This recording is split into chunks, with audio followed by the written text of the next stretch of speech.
All right. What's up, everybody? It is Monday morning, Thanksgiving week. I'm feeling extra thankful.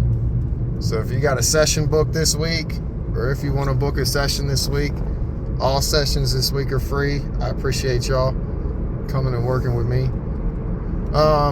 Today I just want to ramble a little bit. I've been watching a lot of tape. I made a video the other day about Tony Ferguson, and I didn't upload it. I'm messing with a couple ideas where, one, I'm wanting to break down fights, like watch the fight and break it down. I did one, but it just, when I watched it back, it just didn't, I didn't like it, so I didn't put it up. Then I kind of want to do a couple fighter bios, like where I just talk about the things that I guess a fighter is up and coming, they're kind of their story and their path to where they are. I really like Tony, but I guess this will be a fighter bio, except I don't know a lot about the person, but I'm just gonna tell the story. So when I was little, back when I was, we're gonna say like under 10, from the ages of 8 to 12, I watched boxing pretty regularly with my dad. Pretty sure we had HBO just for watching boxing. I think my mom liked watching movies, or maybe they both did. But on Friday nights, he'd turn on boxing, and I loved watching it. I loved watching any type of fighting, to be honest, my whole life. The fighter I remember the most when I think back of these days is Oscar De La Hoya. And I remember just people that know me now, like people that personally know me, know I ask a lot of questions. Like, I meet someone, I'll ask you some very, very specific questions, and it can come off like I'm judging you, but it's like I'm just like a quarter autistic or something. I just like knowing stuff. So the crowd like erupts when De La Hoya comes out, and he's wearing the sombrero. He fought outside in this one fight. I remember asking my mom, and my mom was like acting, she was kind of going along with the show. She was like, whoa, yeah. And I was like, why do people like him so much? And she was adamant on he was cute, he looks good, and doesn't look like he's getting punched in the face a whole bunch, and blah, blah, blah. She's kind of just having fun with it with me. But, so I would follow Oscar. Like I knew a lot about Oscar on his come up. And then, I knew about Floyd too. That was when Floyd was still pretty boy. But honestly, number one was Oscar. Number two was Prince Naseem Hamed. And over this past weekend, I rewatched a lot of his fights. He always kind of pops into my memory every once in a while. So when I think back of Prince Naseem, what I remember about him is the leopard trunks. He was a showman. Like, his entrances would take a while, and he would always flip into the ring. Like, he would put his hands on the rope, being on the outside of the ring, and then he'd do like a front flip over into the ring. I specifically remember I had a stepsister, and she was big into Michael Jackson. And I couldn't tell you a single guy he fought. Like, I couldn't tell you anyone's names, even after watching these guys. But like, they weren't just total cans, at least from my perception. One guy, 60-something fights, like his opponent had 60-something fights, and he had 15 fights. But in one entrance, he came out to Michael Jackson's Thriller. And I remember watching that one live. Whatever it is about Thriller that captivates people, captivated them in that moment. I ain't downing Mike. I was just talking to a friend about this the other day. I don't understand all the hype of Michael Jackson. I just don't get it. Don't hate me for it, or you can hate me for it, whatever. Anyways, it's got so when he's coming out, it's set up like where it's like foggy, like a graveyard, and there's all these little Halloween props. It looks like a lot like what we see in Spirit Halloween nowadays. Just everywhere. And then this guy with the hooded everything, he's at the I call it a piano, but it's like an organ or whatever, you know, and he's playing the thing, and he's really getting into it. Kind of remind me of like a Phantom of the Opera or a Hunchback of Notre Dame type vibe too. And then I guess when the beat drops, he flips the hood up, and it's Prince Naseem holding he's the one playing the organ. Then he comes to the entrance, and he takes his time. He's honestly watching all these entrances again. It's a lot like Patty the Batty. He's got like techno dancing music going on a lot, and he's really putting his hips into it and just taking his time. And I just wonder how much value is in that. 1, the value of showmanship. 2, the value of getting your head in the right place. 3, the value of getting your opponent's head in the wrong place.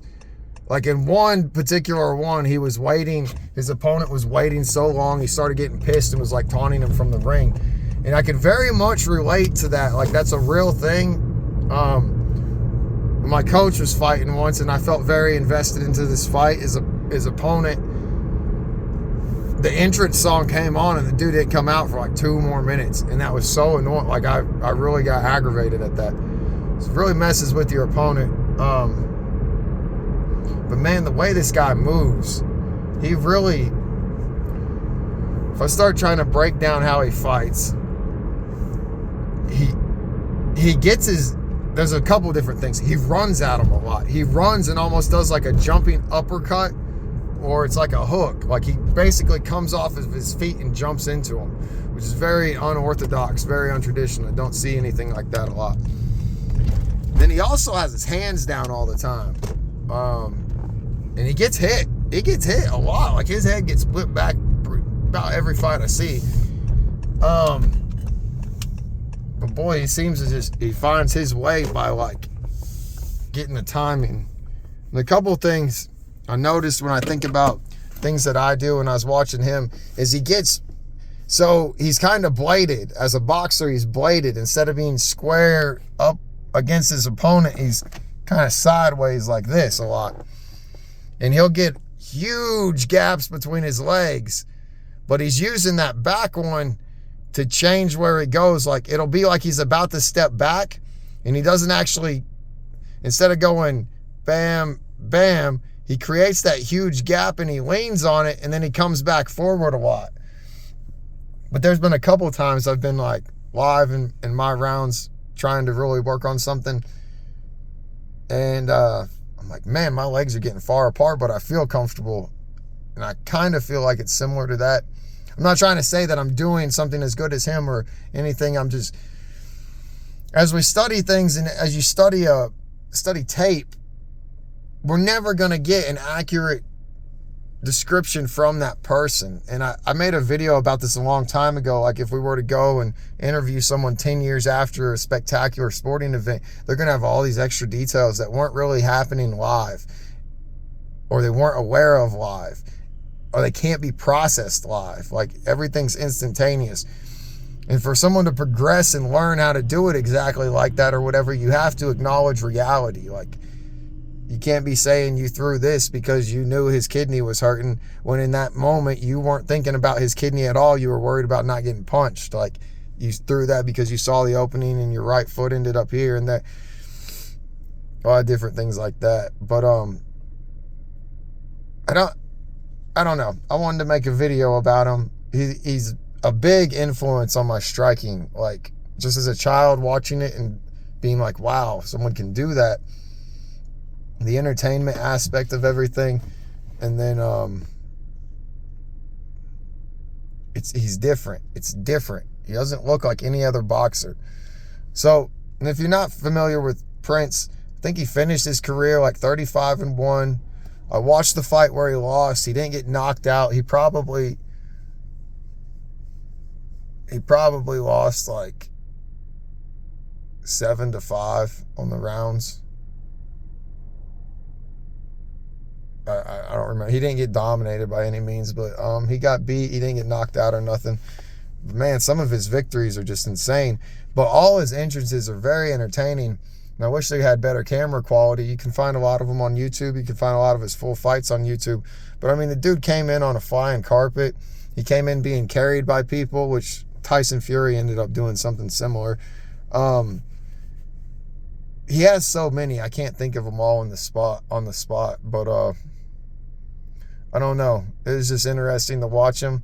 If you're bored over this Thanksgiving week, Prince Naseem Hamed is a great striker to look up. He kind of got popular about 2 or 3 years ago because he's gained a lot of weight. Like, he's like a good 300 pounds now. Like, and his son has started fighting as well. I think his son's 2-0 maybe. But yeah. And again, Thanksgiving week.